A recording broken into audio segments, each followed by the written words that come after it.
mapapansin natin dito sa area nila ni Sir na ang batong ito halatadong gawa siya ng tao. Parang ulo siya ng hayop po. Pero tapyas. Ganon pa man, bibigyan natin si Katiits ng mga simpleng gabay at payo kung ano ang dapat gagawin dito sa area niya. Kaya huwag kalimutan mag-subscribe dito sa YouTube channel ko mga Katiits para updated kayo sa mga simpleng gabay at payo at makukunan rin ninyo ng mga idea diyan sa mga area ninyo pagdating sa pagte-treasure hunting. Uy, may tapyas pa dito sa likuran, no? Sipatin natin itong maigi. Okay. Sure ball talaga yung area na ito eh. Pag ganitong klaseng mga sign, hindi ito pasok sa Stone Tower. Parang style sombrero siya. Pero sa mga area na napuntahan ko, ang ganitong klaseng mga sign na sombrero, ibig sabihin, positive talaga ang area at kung saan ko ituturo. Nandyan talaga yung target nito mga Katiits. Kasi ulitin ko ulit, marami na akong lugar na napuntahan. At yung ganitong sign, guhitan natin na tapyas. Ayan na tapyas oh. Ito yung direksyon niya. Hindi magkalayo yan ng mga 20 to 30 meters sa baba, papunta dyan sa area na yan, pa-down. Kasi slope ito eh. Pag ganyan yung plastada sa lugar o paakyat o pag ganyan. Or higit pa. Mas mataas o pag ganyan o. Ganyan. So malito tala sa gilid ng sapa. Kasi sigurado talaga ako, nandito ang sapa sa baba. Nandyan yung sinasabi niyang target area. At patag pa naman yung target area na yan. Diyan sa baba. Hanapin natin itong... Uy, may butas pa nga dito. Isa rin ito sa nagdadala ng directional sign, ang butas na ito. Ayan o. Tumutulong din ito sa... ibang sign na nagbibigay siya ng tamang direction. Ganun pa rin, diyan pa rin sa baba. Punta pa rin dito. Kung saan kayo maghukay sir. At ang location ng target area. Ayan. Okay. Ito yung sign ng itong guhit na ito. Ang ibig sabihin nito, sa patag yan eh. Tinutukoy niyang nasa bandang paanan sa area na yan. Or dyan banda. Or pag ganyan, dyan sa unan. Dyan. Ang tamang digging spot. Pero may kombinasyon din itong niya, uluhan niya. Duda ko hindi lang nag-iisang target dyan sa area ni Sir, no? Yung mga ganitong sign. Yung forma niya. Tunnel ito eh. Entrada ng tunnel. Hindi lang pantay. Kasi kung pantay dito dadaan yan, no? Tanggalin natin mga Katiits. Mga ganitong klaseng sign, no? Mga ganyan, no?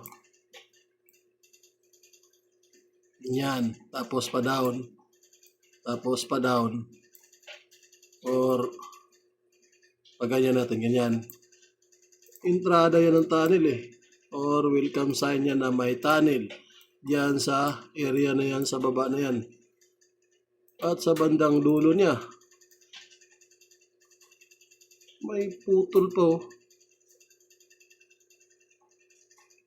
Parang may butas din dito. Ay, okay. Duda ko dito dalawang tunnel ito. Or nagsanga ang tunnel sa ilalim. Dahil yung ano na ito, mata ito eh. Yung butas na ito. May isa pang butas oh. Isa. Ayan, dalawa sila oh. Ayan. At ito yung arrowhead niya. Parang ilong na naka-point out sa area na yan. papunta dyan. At ito din yung tabas niya, dyan din nakaharap. Pero yung entrada ay padukot ang tunnel dito sa ilalim. Ang entrada ang tinutukoy niya nasa baba, papunta dyan sa direksyon na yan. Iguhit kaya natin para maintindihan ni sir. Parang kalalabasan kasi nito ganitong forma. Slope. Sapa. Iguhit natin yung sapa. Ito yung sapa sa baba. Ayan yung sapa. Ngayon, ang sign ni sir dito sa area na ito. Yan o, nakaturo siya sa baba. Pag ganyan. Ganyan. Sa halimbawa lang. Tinutukoy niya or tinuturo niya na may entrada ng tunnel sa area na ito. Diyan. Diyan. Down yan dyan. Sa area na yan. Pero ang kabilang dulo niya, ito, sa parteng ito. Buhitan natin Yan, sa parteng yan, tinuturo niya sa bandang taas. Bandang taas. Suma di total, may dalawang target siya na tinuturo. Dito, sa area na yan sa baba, parang sketch lang ito, mga katiits, para masundan ni sir kung ano ang gagawin sa area niya. At isa dito sa unahan, base dito sa dalawang sign na papunta dyan, at ang isa pa reverse dito sa ibabaw. Pero pa down pa rin yan, papunta pa rin yan dyan. Kaya pag nakapasok sila ni sir sa entrada ng tunnel, papasok pa rin yan doon sa loob. Pero pagdating sa loob, nagsangayan. Yan, nagsangayan. At ang isang target na tinutukoy niya, pwedeng nandito sa area na ito, sa ilalim ng entrada. Diyan, sa entrance na yan. Diyan. At isa dito sa loob. Kasi yung isang daanan ng tunnel na tinutukoy ko sa ilalim, panglihis ito Meron at meron talagang panglihis dyan. Yung ililigaw ka, yan yung isang daanan. At yung isang daanan, papunta sa target. Tama. Dyan. At ito yung target na tinutukoy niya. Dito at saka dyan. Kaya ang mas mainam gawin ni sir, i-forward natin sa may bandang baba. Ulitin ko ulit ang target sir. Nasa area na yan. Uy. Dyan. Uy, unahan. Dyan. Dyan. Ulitin natin. Dyan. At saka doon sa bandang baba. Ayan yung mga target location. Hindi kasi nabidyohan yung baba Hanapin natin yung piston. Ikot siya. Bato. Bato lang binibidyohan Ay nako, hindi na nabidyohan yung location ng target. Wala talaga. Sayang.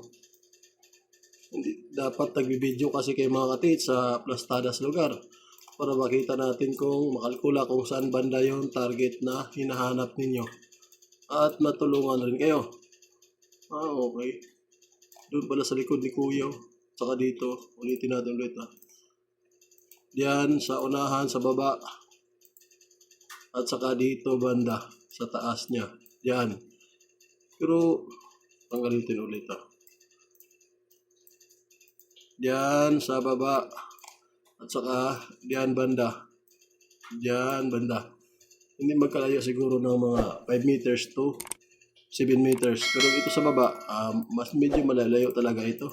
Abot yan ng 20 sa may patag. Patag sa sapa sa paanan niya bago umakyat.